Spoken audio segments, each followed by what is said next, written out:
Olá, Goriano, tudo bom? Vamos continuar então nosso curso de neuropercepção, dessa vez tratando-se dessa jornada pelo sistema nervoso central, no mesencéfalo e outros conceitos importantes para a compreensão total do que é a neuroanatomia e neurofisiologia. Tudo bom? Assim como na última aula, nós vamos ser um pouco mais rápidos nessa, explicando alguns conceitos importantes, mas tendo noção sempre dos conceitos que foram passados na primeira aula de tronco. Tranquilo? Bom, o que é mesencéfalo? O mesencéfalo vai ser a quarta estrutura, no segmento do SNC que continua a propagação desses impulsos. Assim como a gente viu na ponte, o mesencéfalo continua seguindo aquela lógica, de estar diferente, ser diferente do sistema nervoso segmentar. Ou seja, ele já não tem mais, nem parece, não é nem próximo da forma da organização anatômica da medula. Tranquilo? Então ele já está fora desse sistema nervoso do tipo segmentar. Tranquilo. Então ele tem essa diferença significativa em relação à medula. Macroscopicamente, a gente vai conseguir dividir duas coisas nesse mesencéfalo. O primeiro deles é o limite anatômico. O primeiro limite anatômico vai ser a divisão, a borda superior da ponte, que é isso aqui, que tem origem os pedúnculos cerebrais, certo? Então, o pedúnculo cerebral, o início dele já é uma estrutura mesencefálica, beleza? Já é uma estrutura mesencefálica. E, superiormente, eu vou ter a divisão com o diencéfalo, que é mais notável nesse corte. E dá para perceber que o mesencéfalo, ele é uma estrutura como se fosse maciça, Ela é uma estrutura que tem tecido. Então, o diencéfalo, que é essa estrutura superior, tálamo, hipotálamo, subtálamo e epitálamo, todos eles têm o quarto ventrículo separando eles. O terceiro ventrículo separando eles. Certo? Tem um buraco lá. Ao passo que aqui no mesencéfalo ele é uma estrutura maciça porque ele só tem um buraquinho no meio dele, chamado de aqueduto do mesencéfalo. Certo?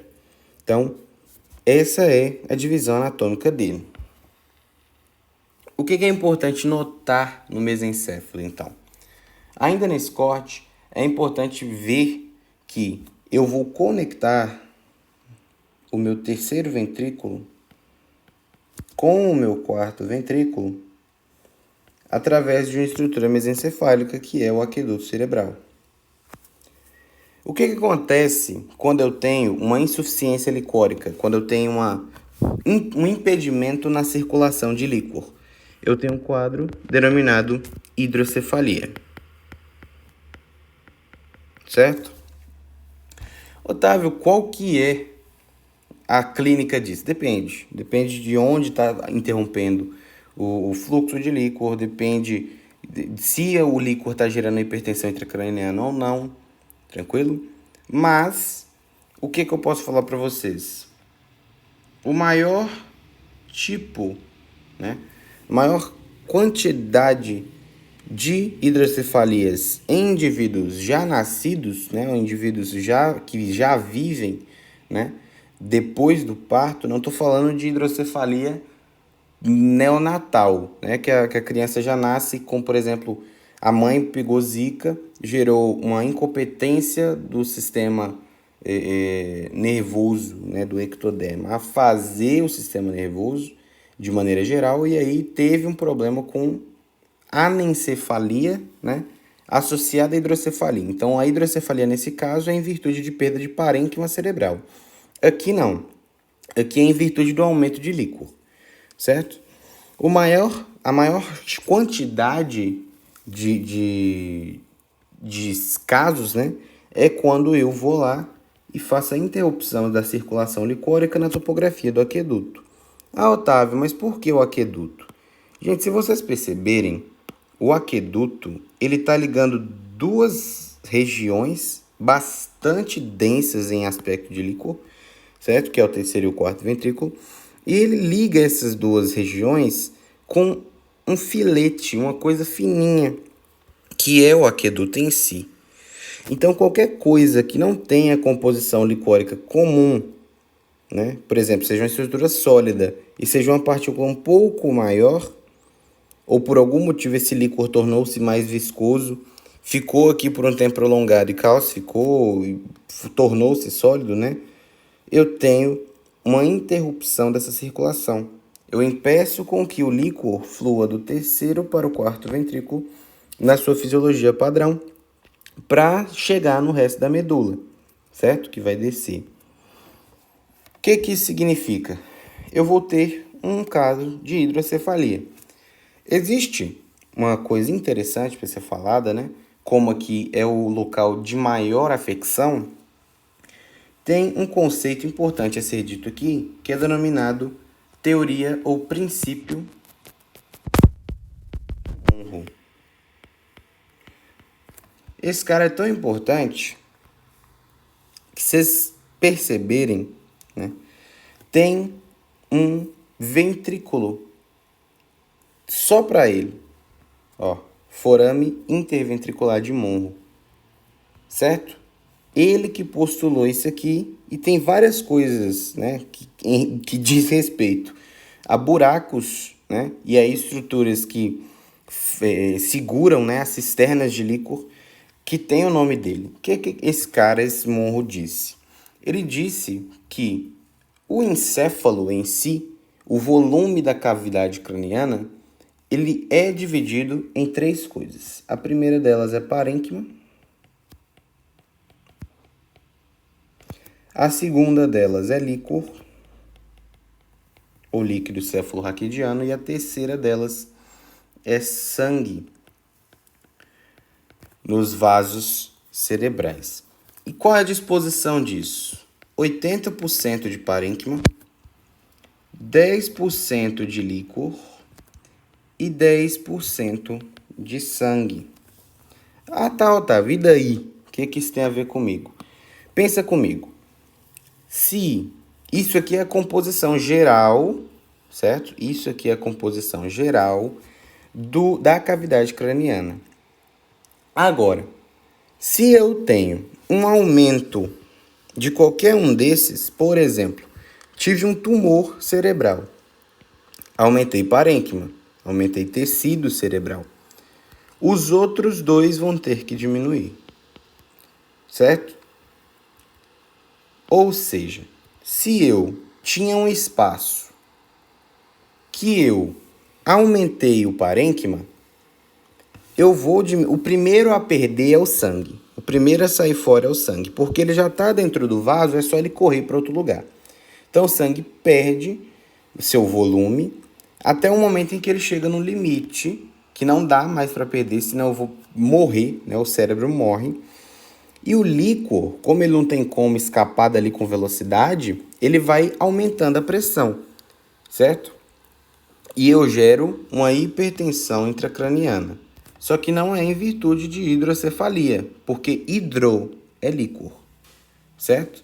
Então, tumor cerebral pode vir a causar aumento da hipertensão intracraniana, na realidade, né? Porque aumenta a parênquima. Beleza, agora vocês já entenderam isso? O que é a hidrocefalia, então? Essa hidrocefalia de aqueduto. Eu vou estar impedindo a circulação de líquor. E eu vou continuar fazendo líquor lá nos plexos corioides de cada ventrículo, certo? Temos 4 ventrículos, cada um deles produz, com seu plexo corioide respectivo, líquor. Então, eu vou aumentar isso aqui, gerando uma hidrocefalia. Para que eu não tenha diferença de pressão, né? Para que eu gere, por exemplo, uma hidrocefalia de pressão normal, eu tenho que perder os outros. Então, eu começo a perder sangue até o limite, e aí eu começo a comprimir parênquima cerebral, diminuindo o volume dele. O que é redução de irrigação sanguínea associado com compressão de estrutura encefálica? É uma hidrocefalia que vai gerar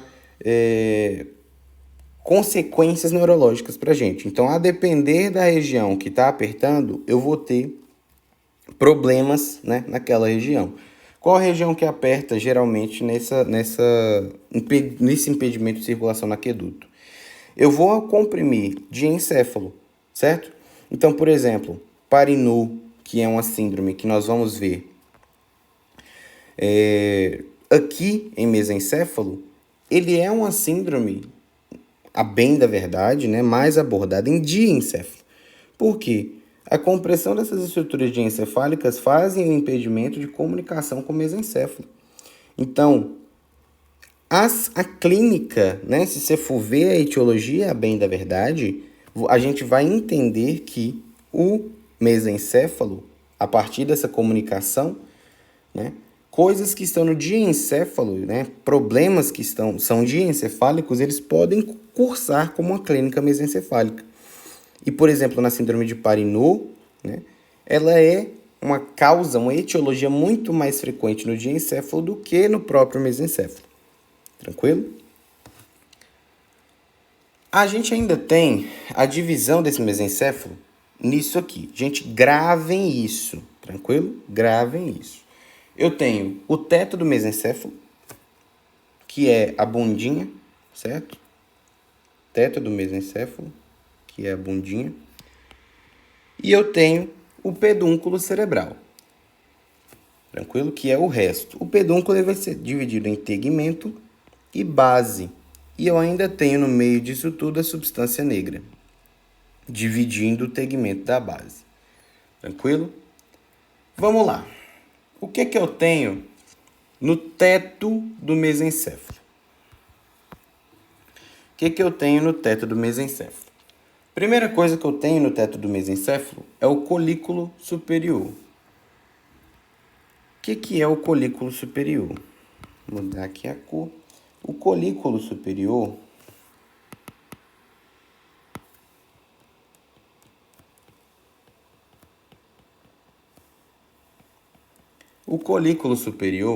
ele vai ser um entremeado, na realidade, né, de substância branca com substância cinzenta. Então, eu tenho lá uma parte de substância branca, depois uma camada de substância cinzenta, branca, cinzenta, certo?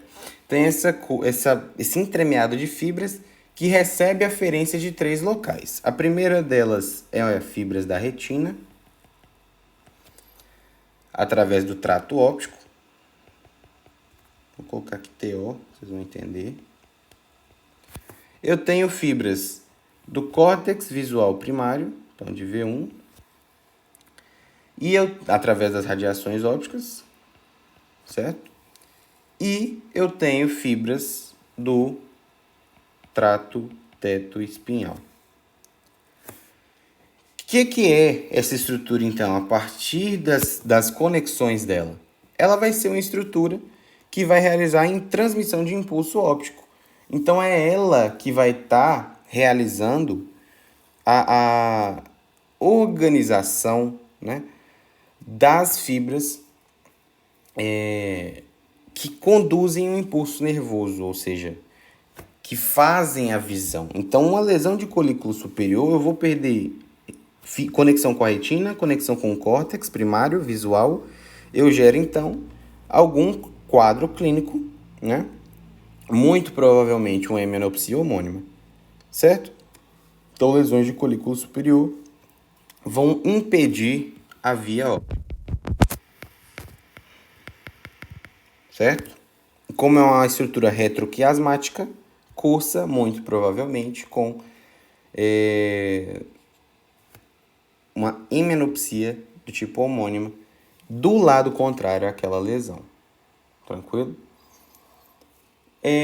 Outra coisa, essa via óptica, né, esse colículo superior, serve para quê? Olha essa conexão com o teto espinhal aqui, que é um trato motor. Né? Vou até colocar ele em vermelho, TT. O teto espinhal, ele pega a via óptica e faz reflexos, né, através desse teto espinhal. Quais reflexos? Eu estou levando o sensorial, né, a sensibilidade da visão, para conectar com o teto espinhal.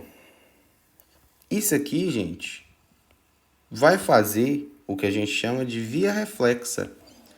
Então, toda vez que você chega alguma coisa perto de você, sabe? Tipo, reflexo de piscar.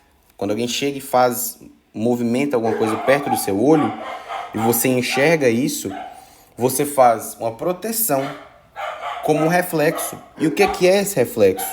É o TTE, certo? Atuando. Ele conecta a via óptica ao reflexo, à espinha, né? Então você vê alguma coisa chegando perto de você, você ativa essa via, manda o TTE lá para baixo, faz conexão com o córtex espinhal rapidinho e protege a face, fecha o olho, impedindo, né? Fazendo reflexo de proteção. Beleza. Colículo inferior. O que é o colículo inferior? Ele vai ser uma massa cinzenta, certo? Que recebe as fibras auditivas. Então, o colículo inferior vai ser a estrutura que, lá no mesencéfalo, né, pega a via auditiva. Quem que é a via auditiva? O meu NC8, meu oitavo nervo, também chamado de vestíbulo coclear, na sua porção coclear, certo? Na sua porção coclear e conecta, né? Chega no colículo inferior e termina saindo como leminisco lateral. Certo? Então é isso que a gente tem com o colículo inferior. Lesões de colículo inferior vão gerar surdez? Não. Por quê? Porque vocês lembram do complexo olivar, né? Lá em Físio 2? No complexo olivar, a gente tem a junção das fibras que geram, né, a audição, a cóclea, e em virtude disso, a gente tem a chegada no colículo inferior com as informações auditivas já cruzadas. Então, se eu tenho uma lesão de colículo inferior, ou seja, eu vou perder o meu oitavo, as aferências do meu oitavo, e impeço a conexão com o leminisco lateral, eu vou ter hipoacusia, porque as fibras já estão cruzadas, certo? Área pré-tectal. O que é a área pré-tectal? É uma área. Como é uma área, a gente não está falando de uma estrutura em específico, né? Área pré-tectal. A gente não tem uma estrutura bem definida, a gente não tem limite, certo? A gente chama aquela área de pré-tectal a partir do momento em que a gente tem algo que está anterior à estrutura dos colículos, certo? Qual a função dessa área pré-tectal? Ela basicamente vai ter conexões, né, com a via óptica. Então, quando vocês viram lá que o reflexo fotomotor, por exemplo, ele chega na área pré-tectal e conecta com os núcleos motores, por exemplo, do terceiro. A área pré-tectal, portanto, ela serve como uma integração reflexa, certo? Sobretudo dos reflexos que envolvem nervos motores, né? No caso aqui a gente está falando de óptico, juntando com oculomotor. Então ele junta nervos cranianos sensitivos com o seu reflexo respectivo pelos nervos cranianos motores, certo? Então essa área pré-tectal serve para essa integração reflexa. Tranquilo? Beleza. Essas são as estruturas básicas, né, do nosso teto do mesencéfalo. A próxima estrutura que nós vimos aqui, ó, é o pedúnculo cerebral. Quais as estruturas do pedúnculo cerebral? A primeira delas é a base do pedúnculo. E na base a gente tem 1 milhão de coisas, certo? Na base, que é essa estrutura aqui, ó, sempre lembrem dessa estrutura. Isso aqui é o que a gente vê como pedúnculo cerebral, né? Aqui, ó, essa estrutura aqui é a mesma dessa aqui, certo? Qual que é a importância da base do pedúnculo, então? A base do pedúnculo, ela serve para a conexão dos tratos motores. Então, córtico espinhal, anterior e lateral, está passando aqui. E os tratos córtico-nucleares, seja eles para a ponte ou para o bulbo, também estão passando aqui. Então, qualquer lesão dessa estrutura, da base do pedúnculo, sobretudo na região mais medial dele, que é onde passa o córtico espinhal, nessa região aqui, onde passa o córtico espinhal, vai gerar problemas de via motora, né? Paresias ou plegias. A segunda parte dessa conexão, né, dessa base, ou da base, do pedúnculo, é a substância negra, que é extremamente importante, porque a gente vai falar futuramente, né, quando a gente for falar de plano motor, quando a gente for falar de conexões diencefálicas. Qual que é da substância negra? A substância negra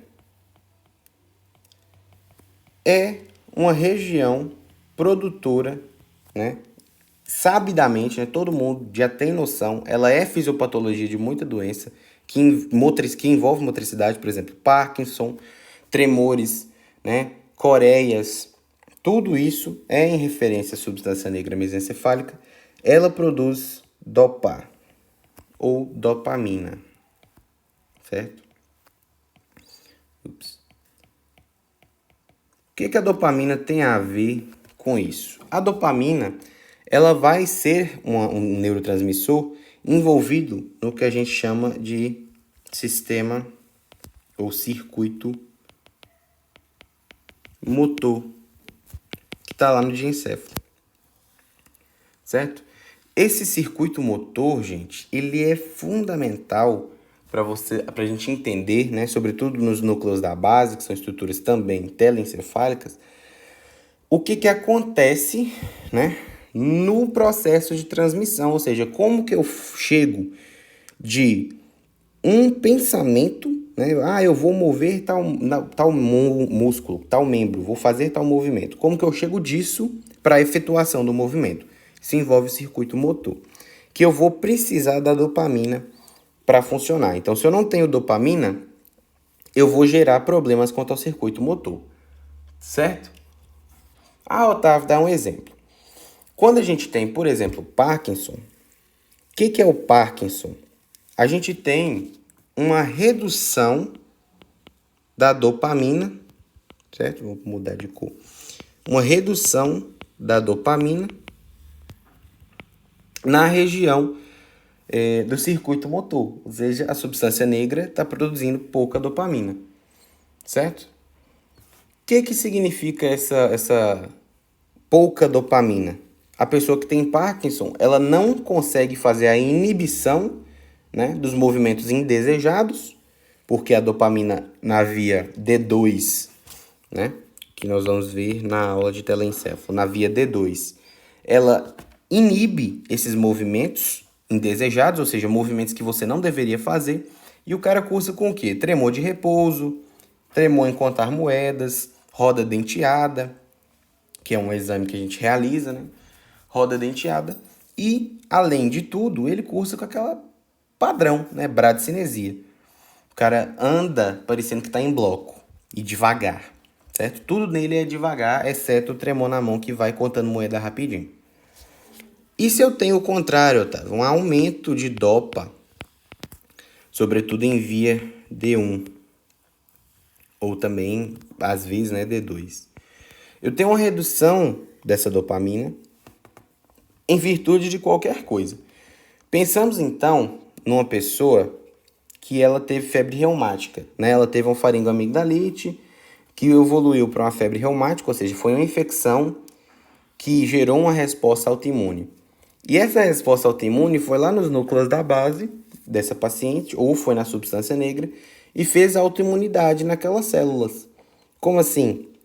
Destruiu aquelas células por mimetismo, né? As células da substância negra parecem as células infectantes, né, as bactérias infectantes, e gerou uma resposta autoimune e destruiu as partes, né, as células da substância negra que produzem dopamina.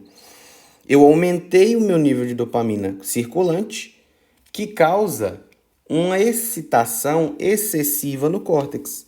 Cursa com o quê? Coreia de Syndham, certo? Então o cara aumentou seu nível de dopamina em virtude da degeneração ou da quebra das estruturas da substância negra que inibem, né? Também chamadas de núcleos GABAérgicos, porque GABA, né, o neurotransmissor GABA em si é um transmissor inibitório. Inibir os neurônios GABAérgicos, os dopaminérgicos aumentaram a sua produção. Consequentemente, um excesso de dopamina me dá um quadro de coreia, certo? No caso da febre reumática, um paciente que teve uma faringoamigdalite, um paciente que cursou com piora, né, alguns distúrbios cardiovasculares e depois apresentou coreia, pode fechar o caso. É coreia de Syndham, que é a coreia da febre reumática, certo? Por quê? Excesso de dopamina. Entenderam por que essa substância negra ela é interessante? Ela é importante? Porque ela produz essa dopamina? Tá, Otávio, mas qual que é o negócio dessa substância negra, então? Ela vai estar em conexão com a estrutura chamada de corpo estriado, que é também chamado de estriatum, certo? Do latim. O que é o corpo estriado? É nele que vai estar presente esse circuito motor, certo? O corpo estriado é um núcleo da base, né, que é uma estrutura telencefálica. O corpo estriado, portanto, apresenta, né, as conexões desse circuito motor. É ele que usa essa dopamina produzida na substância negra. Tranquilo? E por último, a gente tem as estruturas do tegmento, certo? O tegmento da ponte, ele vai apresentar um bocado de coisas, certo? Qual que é esse bocado de coisas? Ele vai ter a substância cinzenta homóloga, a medula. Essa substância cinzenta homóloga, como eu disse para você, são os núcleos, certo? Dos nervos cranianos. E quais são os núcleos presentes nesse mesencéfalo, certo? Eu vou ter núcleos mesencefálicos do terceiro e do quarto, certo? Então, o meu troclear, o meu oculomotor, e eu também tenho do quinto naquele núcleo mesencefálico, do trato mesencefálico, vocês lembram, né? Que eu falei anteriormente. Que ele divide espaço na ponte e no mesencéfalo. Então, eu também tenho a substância cinzenta homóloga dele aqui. Meu Deus do céu. Homóloga.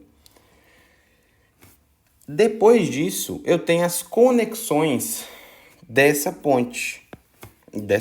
Fazendo a ponte do mesencéfalo para o diencéfalo, que é a última estrutura antes do terminal, que é o diencéfalo, que é o tálamo, né? Que é uma estrutura diencefálica, que são as estruturas de substância branca. Quais as estruturas de substância branca que eu tenho aqui? Leminisco medial, leminisco lateral, trigeminal, que é a junção das fibras do trigêmeo, certo? Nada demais nesse leminisco. E o leminisco espinhal. São as 4 estruturas sensitivas, né? O que é um leminisco? É a junção de fibras sensitivas para condução em uma mesma estrutura, certo? Então, os únicos, né, os 4 leminiscos do corpo vão estar passando pelo mesencéfalo, e são eles, né? Nós estudamos todos eles. O lateral tem a ver com a via auditiva, que a gente acabou de ver. O espinhal tem a ver com os espinotalâmicos. E o medial tem a ver com o fascículo grácil e cuneiforme. certo? Lembre-se sempre desses leminiscos, são estruturas importantes. E por último, a gente tem a formação reticular, como toda a estrutura do tronco. E aqui a gente tem duas áreas, né? A primeira delas é a área tegmentar central, que vai realizar a produção também de dopamina. Então percebam como o mesencéfalo é uma estrutura relacionada, né, bastante com o movimento, porque o circuito motor, de maneira geral, ele vai precisar de dopamina, então ele está produzindo um bocado de dopamina, e conexão com os núcleos da RAF. O que são os núcleos da RAF? São estruturas produtoras de serotonina. Tem a ver, portanto, o mesencéfalo com o sistema de recompensa, né, nosso. Por exemplo, o que é o sistema de recompensa? Também chamado de sistema mesolímbico de recompensa. Eu vou ter, né, através desses núcleos produtores de serotonina, serotonina é um neurotransmissor do prazer, da alegria, eu vou fazer uma coisa que eu precisava fazer, por exemplo, tenho que trabalhar, ou melhor, tenho que estudar para uma prova. Aí eu separo bonitinho uma semana de estudo para a prova. Nessa semana eu vou estudar tal coisa, tal coisa, tal coisa. E ao final dessa semana você consegue fazer aquilo. Através desses neurônios do núcleo da RAF, eu vou fazer o meu sistema de recompensa ativar, né? Então, ao final de cada dia, por exemplo, eu vou lá, coloco um certinho e falo, nossa, consegui fazer tudo que eu tenho hoje. Ativo os núcleos da RAF, faço a produção de serotonina e fico alegre com o meu progresso. Obviamente que no indivíduo normal, né? Indivíduos que cursam com depressão ou outros problemas psíquicos, né, desse tipo, eles não vão ter toda essa desenvoltura. Porque, inclusive, o problema, né, nesses transtornos psiquiátricos é a inibição, né, na verdade, a desorganização da produção de neurotransmissores, né? Por exemplo, GABA, por exemplo, serotonina, que vão ser impedidos, né, que impedem o telencéfalo, o tronco encefálico, de atuarem de maneira saudável, né, de ter pensamentos, de ter relações, né, psíquicas boas, né? Então, esse sistema mesolímbico de recompensa, através dessa serotonina produzida nos núcleos da RAF, vai ter uma relação clínica, né, muito próxima a esses transtornos psiquiátricos. Tranquilo? Inibição desses aí. Agora, gente, antes de fechar, né, falando dos restos dos componentes dessa aula, como aqui nós falamos basicamente de neuroanatomia, eu quero focar em uma coisa para vocês que vai ajudar na hora de identificar uma lesão, sobretudo em desenhos, né? Quando virem, por exemplo, questões de prova ou ressonância e raio-x, tomografia, né, do crânio, né, do tronco encefálico de maneira geral. Então aqui a gente tem 3 cortes e cada um deles é de uma região, certo?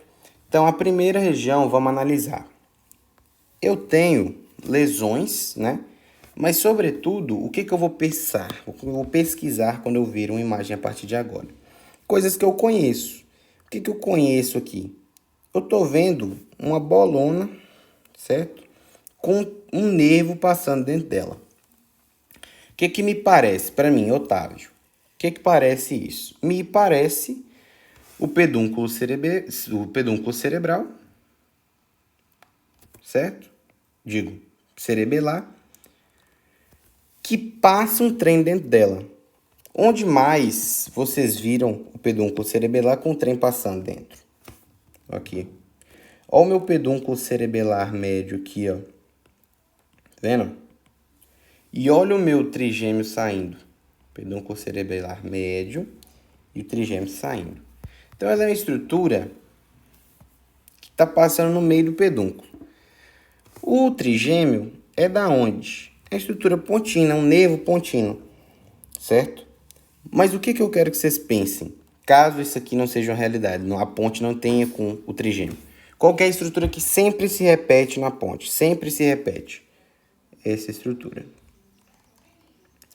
Eu tenho quarto ventrículo. Ah, Otávio, mas o quarto ventrículo começa no bulbo. Sim, mas não tem nenhuma estrutura interessante no bulbo que está inserida no quarto ventrículo em si, que tem esse buraco enorme aqui. Então, toda vez que vocês virem quarto ventrículo, pensem em ponte, certo? Vou lá olhar essa lesão que aconteceu nessa região. Aí eu vou lá, putz, lesei, estou enxergando o quarto ventrículo. Isso é uma ponte. Vou pensar em quê? As duas mais comuns, Millard-Gubler ou aquela lesão ao nível do trigêmeo. O que eu estou lesando aqui? Estou lesando córtex espinhal, então o paciente cursa com hemiplegia, né, do lado contrário. Estou lesando trigêmeo, então o paciente cursa com a perda da sensibilidade na hemiface, né, ipsilateral. Então eu tenho uma síndrome alterna, então isso aqui é tronco encefálico de fato. Estou lesando os núcleos do trigêmeo, certo? E eu estou lesando o leminisco medial. Então o cara cursa com a perda, né, da tato epicrítico e, obviamente, sensibilidade vibratória e propriocepção consciente. Top! O que eu tive aqui em virtude disso tudo? Lesei um K de coisa, certo? Lesei um K de coisa. Olha essas coisas aqui. Então, o trato espinhal do trigêmeo, que é uma estrutura, na verdade é isso aqui. O núcleo e fibras do NC, ele vai ser responsável por quê? Pela sensibilidade, primeiro de tudo, né? Que o trigêmeo ele vai fazer essa inervação dos 2/3 anteriores da face ou da cabeça. TCE lateral, eu vou ter hemiplegia, certo? Primeiro de tudo, né? Então, isso aqui eu tenho sensibilidade na face. É um sintoma craniano e ipsilateral. E a hemiplegia é um sintoma no corpo contralateral. E por último, eu tenho o leminisco medial me fazendo perder tato epicrítico, propriocepção consciente, do lado contralateral, porque ele está cruzado. Isso, obviamente, no corpo. Que síndrome é essa? Afecção de ponte, perdi meu quinto nervo, TCE, córtex espinhal e leminisco medial. A lesão é compatível com síndrome de lesão ao nível do meu trigêmeo, certo? Isso não tem cara de Millard-Gubler pelas estruturas que está lesando, certo? Então, olhei para cá, essa é a disposição de de lesão ao nível do trigêmeo, certo? Beleza. Eu autistei demais, né, na hora de colocar isso aqui. Agora, o que eu vou fazer? Jogar isso para cá. Resize. E jogo isso para cá.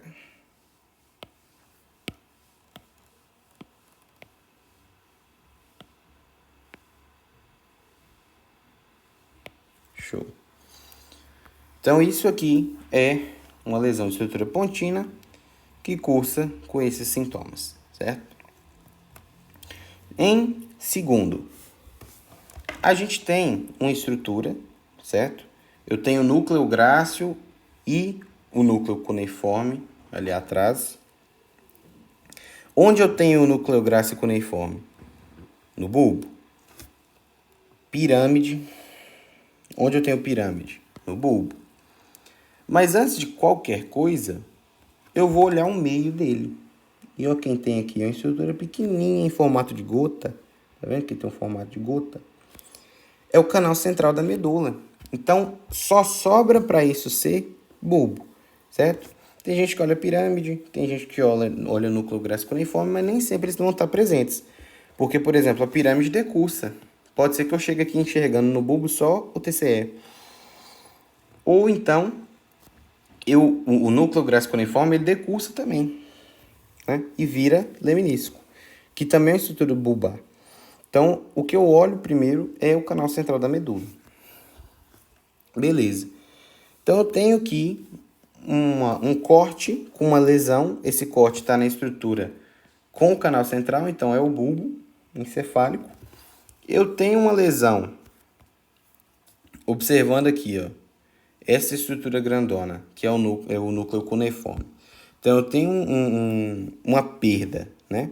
Primeiro de tudo, daquele trato espinhal do trigêmeo, certo? Que é essa estrutura gordinha aqui. Tem uma perda de trato espinhal do trigêmeo, que cursa para mim com a perda de duas coisas. O trato espinhal do trigêmeo serve para sensibilidade térmica e dolorosa, certo? Não é de tato do trigêmeo, que o trigêmeo também é responsável por isso. Então, eu tenho uma anestesia de hemiface. Ipsilateral, obviamente, porque é um nervo craniano. Depois eu tenho perda lá do nono e décimo, núcleo e fibras do nono e décimo. Também chamado de núcleo solitário, que vai fazer a conexão desses todos, né? Núcleo solitário, que cursa para mim com uma perda de sensibilidade em palato, perda de motricidade do palato e reflexo de vômito abolido.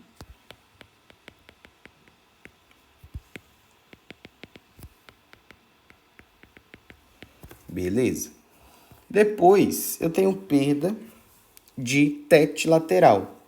Ó, o espino talâmico aqui sendo perdido. O que o espino talâmico faz? Sensibilidade térmica e dolorosa do corpo. Então, eu tenho uma anestesia de hemicorpo contralateral, certo? E por último, as fibras do SNA, que não vão estar, né, em lugar nenhum, em corte nenhum que você observar,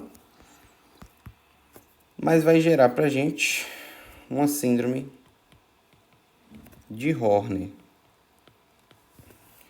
Isso aqui tem cara de síndrome. Primeiro de tudo, é no bulbo, só me sobra Wallenberg ou Dejerini, certo? Então, isso aqui tem cara de lesa um bocado de coisa, e essas coisas geram anestesia de hemiface, anestesia de hemicorpo, abolição do reflexo de vômito e síndrome de Horner, síndrome de Wallenberg. Certo? Wallenberg vocês vão sempre lembrar de obstrução de trombose da paica, ou a CIP, né? Que é o equivalente brasileiro. Então, se vocês não quiserem escrever paica, na prova vocês podem escrever a CIP. E por último, eu tenho outra estrutura que parece um formato de T, né? Isso me dá, né, o aqueduto cerebral. O que é o aqueduto cerebral? O que significa para mim? Que é uma estrutura no mesencéfalo. Onde passa o aqueduto? O mesencéfalo, certo? Você observa, então, para confirmar. Ah, Otávio, parece muito o bulbo com canal central com aqueduto. O que você faz? Procura as estruturas. Tô vendo pirâmide? Tô vendo núcleo? Não tô. Aqui atrás é colículo, certo? Na bundinha é colículo, depois eu tenho o aqueduto e por fim eu tenho um trem preto com uma massa branca na frente. Então eu tenho substância negra e a base. Então isso aqui só pode ser mesencéfalo, certo? Então tenham noção do que vocês estão observando no corte. Ponte tem o quarto ventrículo, bulbo tem núcleo gráfico cuneiforme, pirâmide e sobretudo o canal central. E o mesencéfalo tem aqueduto cerebral, substância negra e os colículos latrais. Beleza? Sempre façam essa distinção. Nervos cranianos da ponte. Eu vou ter na ponte, primeiro deles que nós vamos falar, são dois nervos, né? Lembra lá do nosso esqueminha? 4, 4, 2. Primeiro dos núcleos que a gente vai ter é o troclear. O troclear é um nervo exclusivamente motor que vai movimentar o músculo superior oblíquo, certo? Do olho. E pela topografia de inervação, a gente vai ter, né, uma correlação clínica, a gente casa isso com aquela diplopia altitudinal, ou seja, quando o cara olha para baixo, ele vê dobrado, também chamada de diplopia vertical, e isso pode ser verificado com o teste de Pars-Bichowski, que é esse teste aqui. O que significa esse teste? O cara estava lá com o troclear ruim, né? Ele estava olhando dessa forma. Ele tem diplopia altitudinal. Quando ele olha para baixo, o olho dele fica um normal e o que está lesado fica olhando para cima. Certo? O que você faz então? Roda o olho dele, roda a cabeça, faz uma posição de compensação, ou então o próprio paciente pode chegar para você olhando dessa forma, né? Então você percebe no jeito dele de ficar que ele está com a cabeça meio assim inclinada, em 20, 30 graus, com o objetivo de enxergar direito, certo? Então, para evitar isso aqui, ó, que é a diplopia em si acontecendo, ele adota essa posição compensatória, ou você aplica o teste de Pars-Bichowski, que faz essa posição compensatória com a mão do examinador, né? Você cata ele aqui, ó, de um lado e de outro, faz essa posição compensatória e pergunta: parou de enxergar dobrado? Ele: nossa, doutor, parei. Então, você vai identificar a lesão de troclear direito, certo? Então, para isso que serve o troclear direito. E, por último, é o oculomotor. Então, perceba que o mesencéfalo é o centro integrador total, né, dos olhos. Exceto o abducente, todos o que controla os olhos, né, vão estar aqui. Tranquilo? Então, o oculomotor, ele é um nervo motor, exclusivamente motor, mas que também tem um componente parasimpático, que é para realizar a miose, né? E aí, ele tem esses dois componentes, né? O que realiza a miose, que é uma raiz autonômica, e o componente motor, que ele vai movimentar todos os músculos extrínsecos, né, do olho. E o SNA vai movimentar os intrínsecos, que é o esfíncter da pupila e o músculo ciliar. Tranquilo? O que eu posso pensar então? Nesses conceitos, eu vou ter um conceito extremamente importante, que é o oftalmoplegia. Gente, o que é oftalmoplegia? Oftalmo, olho, plegia, ausência de movimento. Então, tudo que levar à perda da movimentação dos olhos, eu tenho uma oftalmoplegia. Certo? Pode ser em virtude de uma lesão de terceiro, pode ser em virtude de uma lesão de quarto, certo? E como é que eu penso nisso? Eu tenho alguns tipos de oftalmoplegia. O primeiro tipo de oftalmoplegia é a oftalmoplegia denominada interna, certo? Na verdade, eu vou fazer o seguinte, eu vou apagar isso aqui para eu poder escrever. O primeiro tipo de oftalmoplegia que a gente tem é a oftalmoplegia do tipo interna. O que eu tenho nessa oftalmoplegia? Eu vou perder os meus músculos intrínsecos, que é o esfíncter da pupila e o músculo ciliar, certo? Geralmente, quem que eu vou perder aqui? A porção parasimpática. Então, eu perco a inervação do SNA parasimpático presente no nervo oculomotor, certo? Então, eu perco a musculatura intrínseca da língua, ou da língua, do olho. Consequentemente, eu vou ter predomínio de simpático e o simpático faz midríase. Então, na interna, o paciente está com midríase, certo? O sintoma da interna é midríase.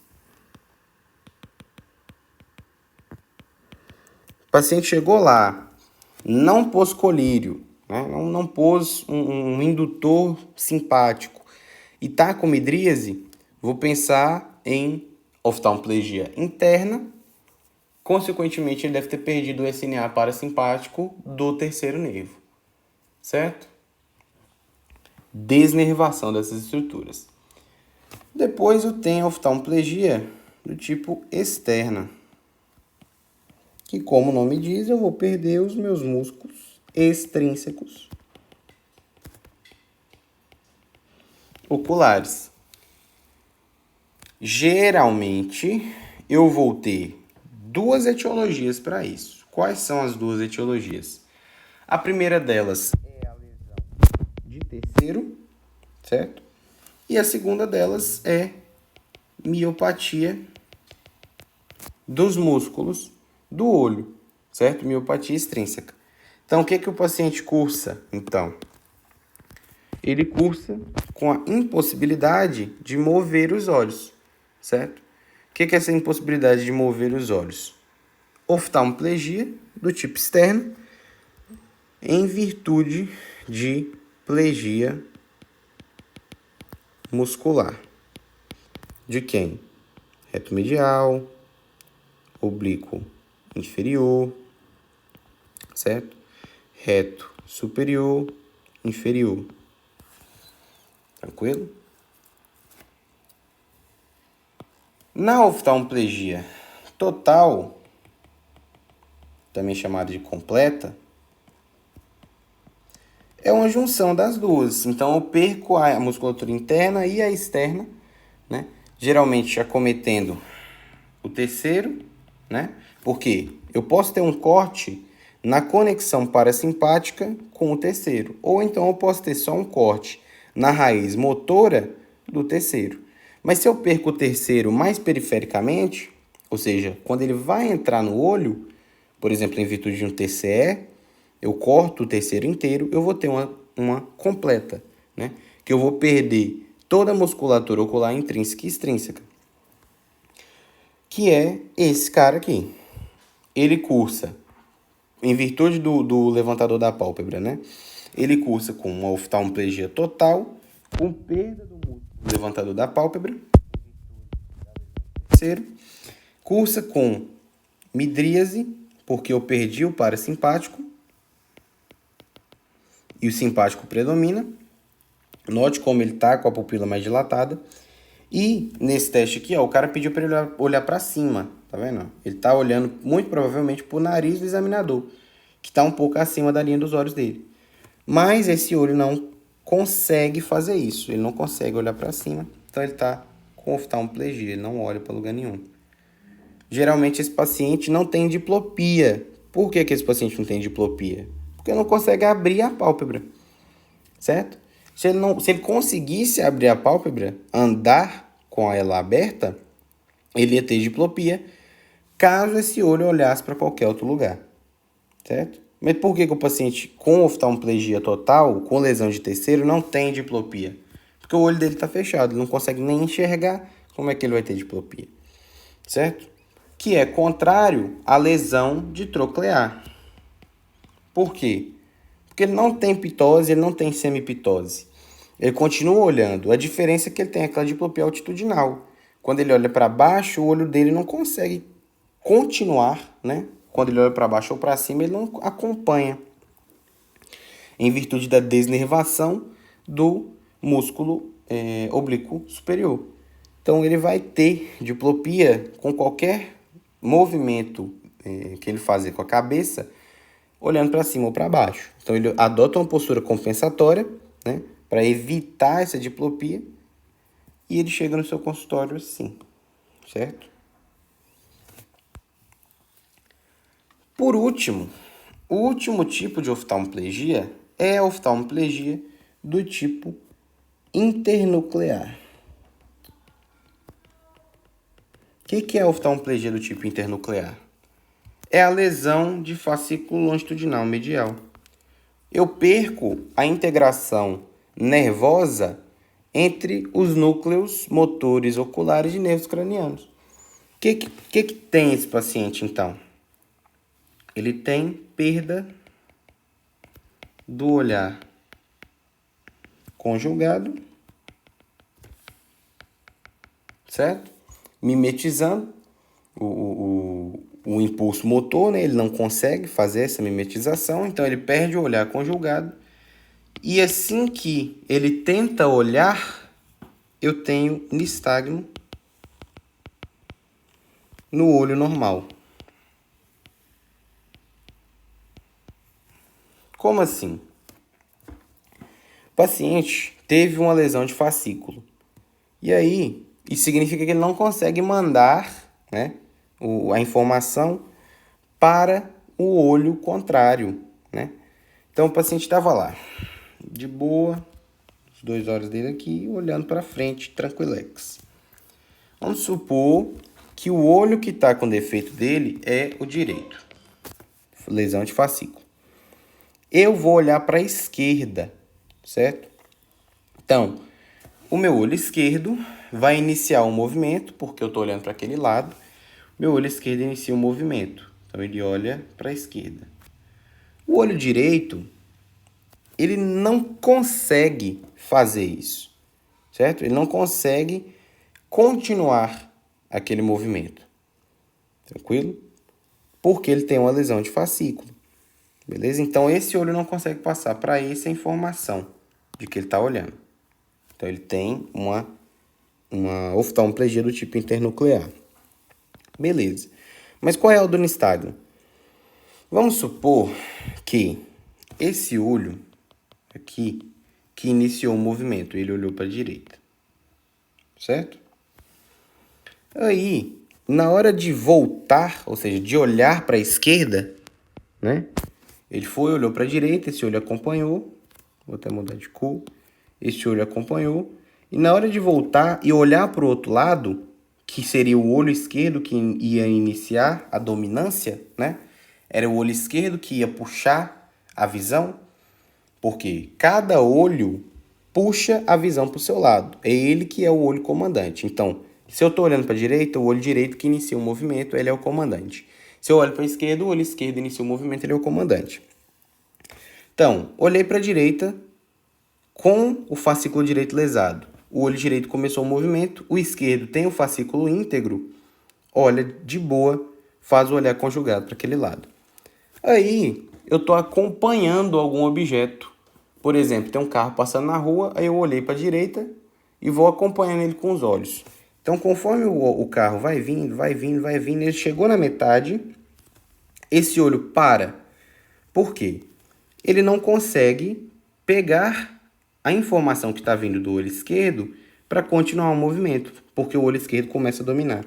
E ele, em tese, jogaria essa informação para o fascículo direito, para o direito acompanhar.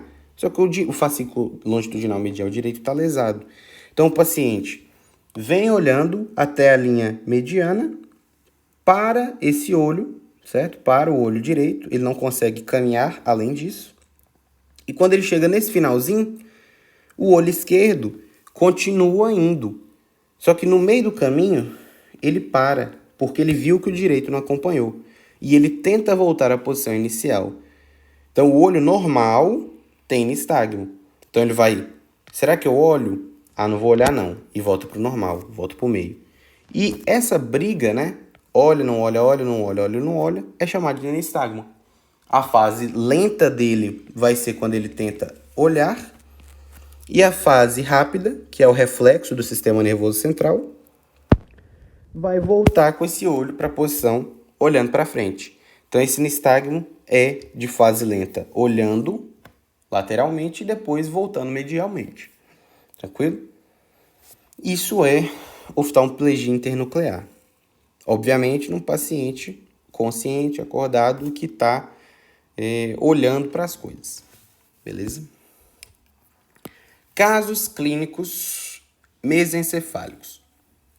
Continua com aqueles caráteres que a gente viu anteriormente.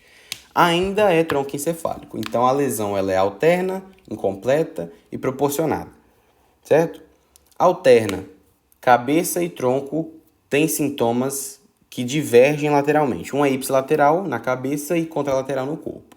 Incompleto porque justamente é essa característica, né? Não é de um lado e de outro, então é incompleto e proporcionado porque eu perco, por exemplo, se eu perco motricidade no corpo todo, certo? Não tem predominância, por exemplo, não perco só no braço ou só na perna, no corpo todo. Quais as duas síndromes clássicas de mesencéfalo? Weber e Benedict.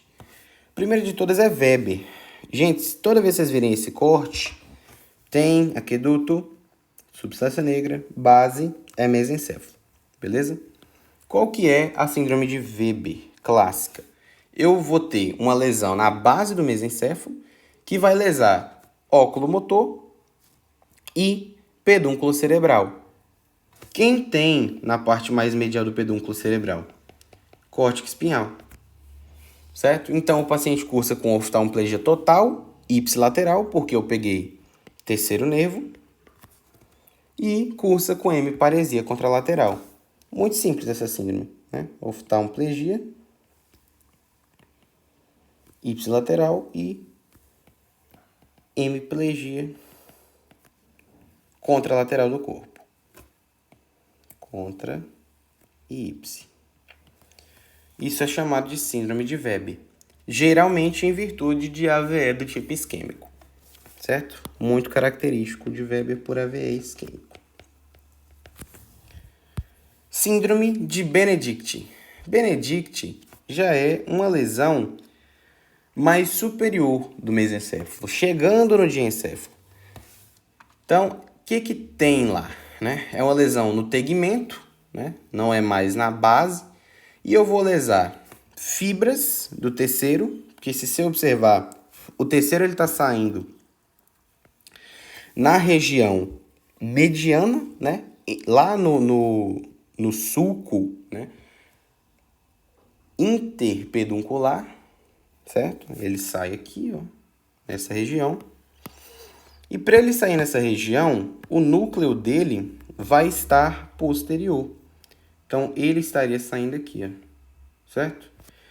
Na síndrome de Benedict, eu vou lesar as fibras do terceiro e vou lesar o núcleo rubro, que é aquele que controla, como eu disse, certo? Não repitam isso, a motricidade fina, né? A motricidade polida do corpo. Então, o paciente cursa com oftalmoplegia total e ipsilateral, juntamente com tremor de repouso, chamado de tremor rubral, que é aquele do final do movimento, sabe? Quando o paciente vai pegar um negócio, aí ele começa a tremer, certo? Tremor rubral e hipercinesia. Então, o cara, ele tem espasmos, né, em virtude dessa lesão de núcleo rubro. Tranquilo? Então, síndrome de Benedict, lesão de terceiro e de núcleo rubro. Como eu disse antes, a gente também tem essa síndrome de Parinot. Qual que é a da síndrome de Parinot? Eu vou ter parte dorsal do mesencéfalo. A parte dorsal do mesencéfalo é a parte lá atrás, né, lá no tegmento, e mais superior do que essa de núcleo rubro. Olha aqui, como eu tenho estruturas encefálicas nesse corte, ao passo que aqui, ó, eu tenho uma divisão nítida de mesencéfalo para o parênquima cerebral. Olha nesse corte como está tudo integrado. Tá vendo? Ó, que eu estou entrando um no outro, nas comissuras, por exemplo. Uma lesão, para chegar em Parinot, eu teria que ter uma lesão mais superior a essa ainda, que gera para mim o quê? Uma lesão quase de diencéfalo, certo? Ou de diencéfalo, propriamente dita. O que eu tenho, então? uma lesão na parte dorsal do mesencéfalo, quase adentrando o diencéfalo ou diencéfalo, que eu tenho lesão pré-tectal, na área pré-tectal, certo? Que gera o quê? Comprometimento de NC terceiro, também chamado de óculo motor. O que tem então? Dilatação da pupila, também chamada de midríase. Abolição do reflexo fotomotor e de aproximação, também chamado de reflexo divergência ou de convergência. E também tem o comprometimento do olhar para cima. O que significa esse comprometimento do olhar para cima? O cara cursa como se fosse, né, uma oftalmoplegia total, basicamente. Só que dessa vez eu estou lesando pré-teto, ou seja, eu estou lesando a área pré-tectal, que vai fazer a confluência dos dois olhos. Então eu tenho a perda dos dois olhos, certo? É como se fosse se eu tivesse uma lesão de terceiro com uma lesão de terceiro, certo? Então eu tenho a lesão desses dois terceiros, gerando a síndrome de Parinot, lá na parte dorsal do mesencéfalo. Tranquilo? Nisso aqui, a gente pode ter, né, dessa forma que eu falei, aquela lesão mesencefálica, mais superior que seja, mas provavelmente vai ser uma clínica, né, de mesencéfalo em virtude de uma lesão diencefálica. Beleza? Tranquilo, gente? Tudo tranquilo, tudo de boa. Espero que vocês tenham gostado. Espero que eu tenha sido efetivo, né, em explicar isso para vocês. Espero que vocês tenham entendido. Estudem bastante. Vemos vocês nas